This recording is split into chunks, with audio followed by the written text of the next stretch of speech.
everybody. I wanted to take the time and just do a little bit of training with regard to what a SWOT analysis is. So you've probably worked with SWOT analysis in many different classes over the years, from your undergrad program probably into your different courses within the graduate program. I want to spin this just a little bit different for you because in marketing, our focus is different. So the way that we traditionally look at a SWOT analysis is the diagram that you see in front of you, where we look at those items that are internal to the organization or to the brand as strengths and weaknesses, and those that are external or opportunities and threats. Well, this is great in terms of a summary, but this doesn't really tell me what I need to be looking at. Now, sometimes you'll actually see some hints or suggestions as to what to look at in terms of internal and external. But even at that level, oftentimes it tends to focus more on operational things. And that's not what we're focused on in marketing. So let's first do this. We're going to take a look at the Mexican food business, and our company happens to be Chipotle. So what we want to do is understand Chipotle's SWOT as it relates to its marketplace. And as you can see on this slide, we've got Taco Bell, Quaxca, I always say that wrong, so I apologize, and Qdoba. And what we want to do is understand Chipotle's.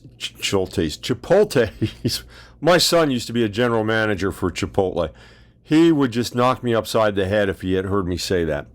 At any rate, what we want to do is we want to compare the strengths and weaknesses of Chipotle to the rest of the marketplace. So how do we do that?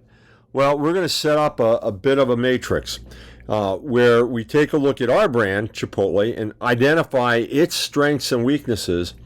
And then we're going to continue to focus on strengths and weaknesses on competitor 1, competitor 2, and competitor 3. If you've got 5 main competitors in the marketplace, then do this for 5. If you've only got 2, do it for 2. If it's just a 2 competitor marketplace where it's your brand and the competitor, you still want to approach it this way. So in other words, what we want to do is we want to go through and look at the strengths and weaknesses of our brand, and then of Taco Bell, of Oaxaca, and Qdoba. Now, things that we should be considering: things related to price, things related to quality, things related to convenience, things related to sourcing, whether it's healthy food, how does it taste? What are the demographics? What are the geographics that are involved? So go through and ask those type of questions and look and say, what does Taco Bell do well? I can tell you right now, they provide a volume of food, a large volume of food for a relatively low price. I think I could, on some midnights, drive through Taco Bell and get a box of tacos for like $6. That would be a dozen tacos, a taco pack. I can't do that anywhere else. So now from a quality standpoint, what I would tell you is that Chipotle has a very high reputation as far as quality. Qdoba is pretty good as far as quality goes. Taco Bell, on the other hand, that's probably going to be a weakness, right? Although they've done a lot of things recently to work to change that. But that's what you do. And you want to go out and do the research. You want to see what other people have written about Taco Bell, about Chipotle, about Qdoba.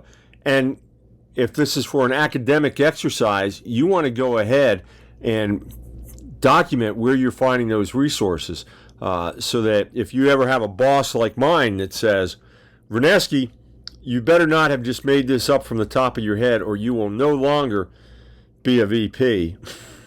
Yes, that was said to me once. And fortunately, I have always grown up with dotting my I's and crossing my T's, so I was ready and had done all the due diligence. But that's what you want to do. Why? Well, because what ends up happening here is that the competitor's strengths and weaknesses become our threats and opportunities. So think about that. If Taco Bell has a strength where they deliver a lot of food at a reasonable price, that is going to be a threat to Chipotle. Okay? And so again, the strengths become our threats. The competitor's weakness becomes our opportunities and where we can exploit their weakness. Now, you can always go back to that 4-quadrant and put your summary in there. That works fine. But this is how you get to that point. You stay focused on strengths and weaknesses, both for your brand and any competitor. All right, I hope that answers any questions you may have or give you some new things to think about with regard to a SWOT analysis. This is Dr. John, and I'll talk to you all later. Bye now.